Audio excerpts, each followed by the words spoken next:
Bihar police 2025 की तैयारी करने वाले सभी भाइयों का इस क्लास में स्वागत है। इस क्लास में रोज की तरह मैथ के 5 बहुत ही महत्वपूर्ण क्वेश्चन कराए जाएंगे। एक बात और, यह क्लास आपके एग्जाम अर्थात 3 अगस्त तक कंटिन्यू चलने वाली है। बाकी आप सबको ही पता है कि अब आपके एग्जाम में समय न के बराबर बचा हुआ, क्योंकि आपका जो एग्जाम है 16 जुलाई से होना प्रारंभ हो जाएगा। इसलिए ज़्यादा आपका समय न लेते हुए सीधे हम आ जाते हैं अपने क्वेश्चन नंबर फर्स्ट। बस आपसे यही रिक्वेस्ट है, क्लास को लास्ट तक देखिएगा, उसके बाद तब कमेंट करिएगा क्लास कैसे लगी। बाकी हम आ जाते हैं अपने क्वेश्चन नंबर फर्स्ट पे। एक मेज 10% की हानि पर 1800 रुपये में बेची जाती है। 15% का लाभ कमाने के लिए उसे कितने मूल्य पर बेचना होगा। पहली बात तो यह है, इसमें यही बोला गया है कि जब भैया मेज को जब 1800 रुपया में बेचा जाता है तो उसे 10% की हानि होती है। पहली बात तो यह है, परसेंटेज में लाभ या हानि हमेशा 100% पर ही होता है। अब इस क्वेश्चन में भैया हुआ 10% की हानि। जब 10% की हानि हुआ है तो भैया 100 पर ही होगा। तब भैया 100 में से जब हम 10 घटाएंगे आ जाएगा 90%, अर्थात 90% का मान है 1800 रुपया के बराबर। अब आगे बोला है कि 15% का लाभ कमाने के लिए उसे कितने मूल्य पर बेचना होगा। पहली बात तो ये है, दुकानदार लोग बहुत होशियार होते हैं। सपोज दैट अगर कहीं मान लो कभी ना कभी नुकसान हो जाता है तो दिमाग कैसा लगाते हैं कि भैया लाभ कैसे हो। जैसा कि इस क्वेश्चन में बोला है कि 15% का लाभ कमाने के लिए, भैया जब 15% का अगर वह लाभ कमाना चाहता है तो भैया 100 पर ही कमाएगा। तो 100 में जब हम 15 जोड़ेंगे तो आ जाएगा 115%, अर्थात इसी 115% का मान पूछा तो भैया 115% का मान हम निकाल लेते हैं। अब 1800 गुणे 115 बटे 90। अब हम करते हैं साल, 0 से 0 कट जाएगा, 9 करने 9, 9 दूनी 18, उसके बाद लगा देंगे एक भेली। अब 115 में भैया 20 से गुणा करते हैं, लेकिन बहुत ही स्मार्ट अप्रोच है। अब कैसे, पहले हम 2 का गुणा कराएंगे 5, अर्थात 2 5 10 के 0 हाथ में लगाएंगे, 2 करना 2 1 3, 2 करना 2। उसके बाद जो एक भेली जो बचा हुआ है यहाँ पे हम लगा देते हैं। अर्थात कहने का मतलब ये है, अगर 15% का अगर लाभ कमाना है तो भैया मेज को 2300 रुपया में बेचना होगा, जो कि ऑप्शन नंबर हमारे डी में दिया गया है।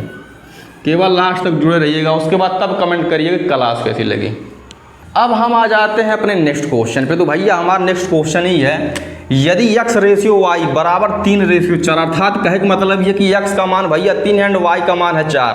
अब क्वेश्चन हमारा ये है कि 5x - 2y अपान 7x + 2y का मान कितना होगा। पहली बात तो यह है, अब जहाँ पे x लिखा गया भैया क्वेश्चनों में, जहाँ पे x लिखा गया है वहाँ पे हम वैल्यू पुट करेंगे भैया 3, एंड जहाँ पे y होगा वहाँ पे हम वैल्यू पुट करेंगे 4। अब हम करते भैया सॉल्व।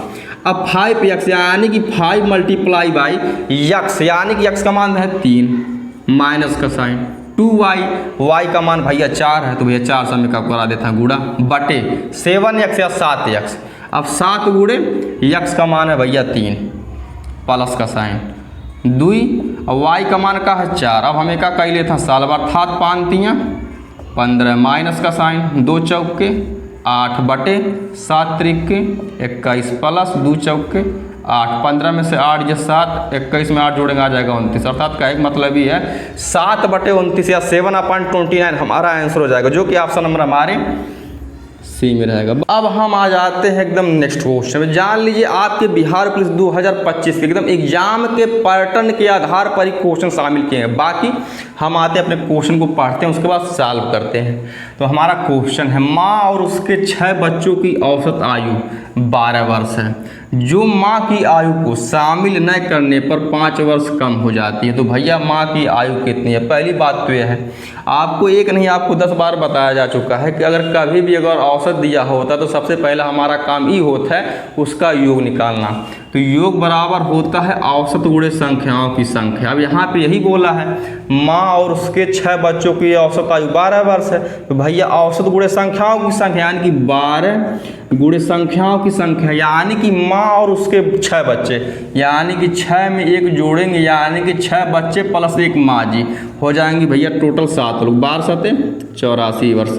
अर्थात कहे का मतलब ये है कि माँ और उसके 6 बच्चों की जो भैया कुल आयु का योग हुआ है 84 वर्ष। लेकिन आगे बोला है जो माँ की आयु को शामिल न करने पर 5 वर्ष कम हो जाती। पहले भैया फिर हम योग निकाल लेते हैं। अब यही इसमें बोला है कि माँ की जब आयु को जब शामिल नहीं किया जाता है तो 5 वर्ष कम हो जाती है, अर्थात औसत 5 वर्ष कम हो जाता है। योग निकालेंगे औसत गुणे संख्याओं की संख्या। अगर औसत अगर 5 वर्ष कम हो जाता है, पहले 12 था तो 12 में से जब हम 5 घटाएंगे आ जाएगा 7 गुणे। अब यही बोला कि माँ की आयु को अगर शामिल नहीं किया जाता, जब माँ की आयु को जब शामिल नहीं किया जाएगा तो भैया केवल 6 बच्चे बचेंगे। गुणे 6 कर लेते हैं, यानी संख्याओं की संख्या था 6 बच्चे। 7 छक्के 42 वर्ष, यानी कि 6 बच्चों की आयु का जो एक्चुअल योग है भैया 42 वर्ष है।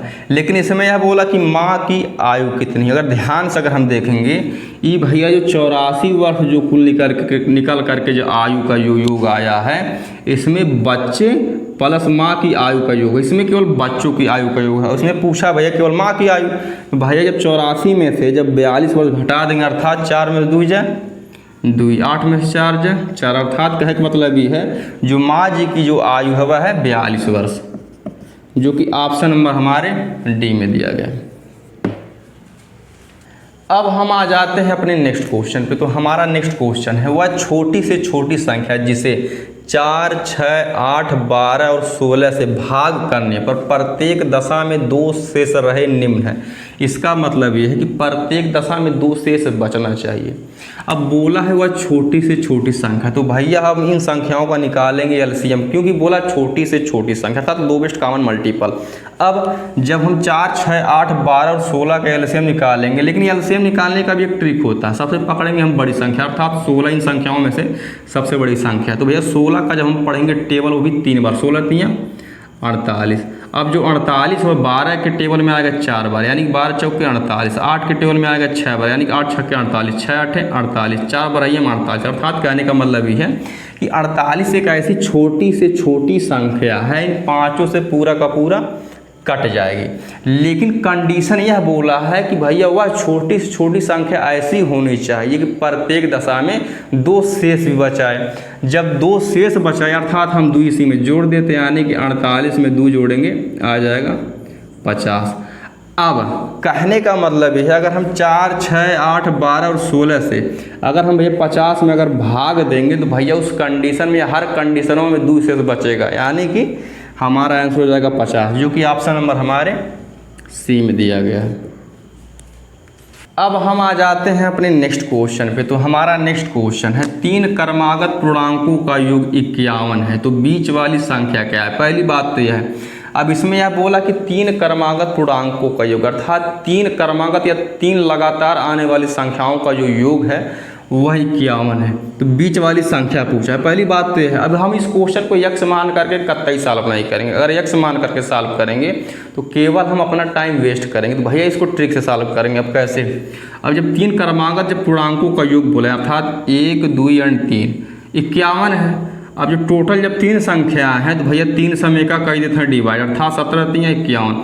अब ये जो 17 जो निकल करके आया ये मध्य वाली संख्या या बीच वाली संख्या ही है, यानी कि 17 यहाँ पे हम रख देते हैं। अब एक बात, पहली बात तो ये सबसे आसान है क्वेश्चन कर दिया है, तो हमारा आंसर यही हो जाएगा, यानी कि डी वाला ऑप्शन ही हो जाएगा। अगर यह पूछा होता कि बड़ी संख्या क्या है तो 17 के बाद भैया 18 आता और 17 के पहले 16 आता।